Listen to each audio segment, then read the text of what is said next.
யுவனுக்கு நிறைய முகங்கள் இருக்குது. பொதுவாக யுவன் சங்கர் ராஜான்னா அவர் இசையமைப்பாளர் அப்படின்னு தான் முதல்ல அதை தான் சொல்ல முடியும். ஆனால் ஒரு நல்ல மகனாக இருந்திருக்காரு, ஒரு நல்ல தந்தையாக இருந்திருக்காரு, ஒரு நல்ல நண்பனாக இருந்திருக்காரு. வயசே 25 தான் இருக்கும். ஒரு 25 வயசில் 25 வருஷமாக எப்படி மியூசிக் டைரக்டராக இருக்க முடியும் அப்படின்றது. இதே மாதிரி ஒரு விழாவில் இளையராஜா சார் மேடையில் இருந்தார். அப்போ யுவன் பக்கத்தில் நிற்கும் பொழுது என்னை இளையராஜா சார்கிட்ட ஒரு கேள்வி கேட்க சொன்னாங்க. சார், உங்களுக்கு பின்னாடி இசை வாரிசு யார் அப்படின்னு சொல்லி. எனக்கு பின்னாடி இன்னொன்று இப்படி திரும்பி பார்த்தாரு. அப்படிலாம் யாரும் இல்லை எனக்கு அப்படின்னாரு. அப்போ நான் சொன்னேன், Black Sheeps Yuvan 25 with Yuvan Records. அனைவருக்கும் மாலை வணக்கம். யுவனுக்கு நிறைய முகங்கள் இருக்குது. பொதுவாக யுவன் சங்கர் ராஜான்னா அவர் இசையமைப்பாளர் அப்படின்னு தான் முதல்ல அதை தான் சொல்ல முடியும்.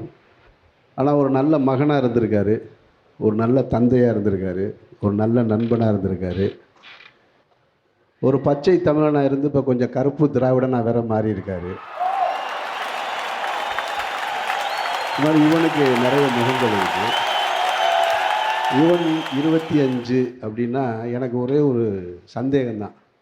அது வயசே 25 தான் இருக்கும். ஒரு 25 வயசில் 25 வருஷமாக எப்படி மியூசிக் டைரக்டராக இருக்க முடியும் அப்படின்றது.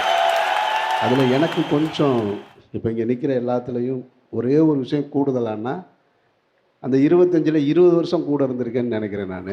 அது ஒன்று தான் எனக்கு ஸ்பெஷலாக இருக்க முடியும். வசந்த் சார் சொல்லும்போது சொன்னார், ஒரே டைரக்டர் வந்தார். அதில் மட்டும் ஒரு சின்ன திருத்தம். ஏன்னா நான் டியூன் போட சொல்லும்போது அவர் மொபைல் ஃபோன் நோண்டிகிட்டு இருப்பாருன்னு, அவர் இப்போவும் அதுதான் பண்ணிக்கிட்டே இருக்கார். அவர் இப்போவும் மொபைல் ஃபோன் தான் நோண்டிகிட்டு இருப்பார், அப்படியே பேசிகிட்டே இருப்பார். இதே மாதிரி ஒரு விழாவில் இளையராஜா சார் மேடையில் இருந்தார். அப்போ யுவன் பக்கத்தில் நிற்கும் பொழுது என்னை இளையராஜா சார்கிட்ட ஒரு கேள்வி கேட்க சொன்னாங்க. சார், உங்களுக்கு பின்னாடி இசை வாரிசு யார் அப்படின்னு சொல்லி. நான் அவர்கிட்ட அந்த கொஸ்டின் ரைஸ் பண்ணேன். ராஜா சாருடைய கிண்டல் தான் தெரியுமே உங்களுக்கு, அது எக்ஸ்ட்ரீம். அது எனக்கு பின்னாடி இன்னொன்று இப்படி திரும்பி பார்த்தாரு. அப்படிலாம் யாரும் இல்லை எனக்கு அப்படின்னாரு.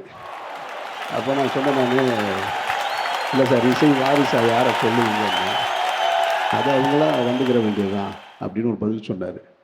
அப்போ நான் சொன்னேன், நீங்கள் ஒத்துக்கலைன்னாலும் இந்த மக்கள் ஒத்துக்கிட்டாங்க சார், இசை வாரிசு யுவன் சங்கர் ராஜா தான் அப்படின்னு சொல்லி நான் 10 வருஷத்துக்கு முன்னாடி சொன்னேன்.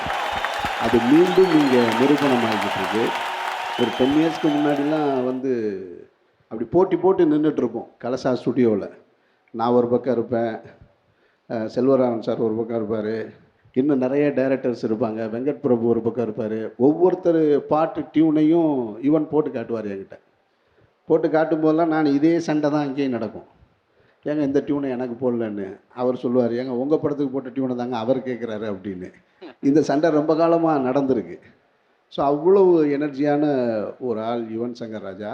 ஸோ அதனால் இவனுடைய இசைக்கு இணை யுவன் மட்டுமே தான், வேறு எதுவுமே சொல்ல முடியாது. பட் மற்றபடி சொல்கிறதுக்கு நிறைய இருக்குது, நிறைய டைரக்டர்ஸ் இருக்காங்க. நான் மட்டுமே பேசினா நல்லா இருக்காது. ஸோ எனக்கும் யுவனுக்குமான நட்பு ஒரு இசையமைப்பாளருக்கும் இயக்குனருக்குமான நட்பு இல்லை, அது ஒரு அண்ணன் தம்பிக்கான உறவு. அது கடைசி வரைக்கும் இருக்கணும் அப்படின்றத நான் ஆண்டவன்கிட்ட வேண்டிக்கிறேன். யுவன் உங்களுக்கு நல்ல ஆயுளையும் இன்னும் அதிக ஞானத்தையும் புகழையும் வல்ல இறைவன் கொடுக்கணும்னு வேண்டிக்கிறேன். வாழ்த்துக்கள் Yuvan. Thank you so much sir.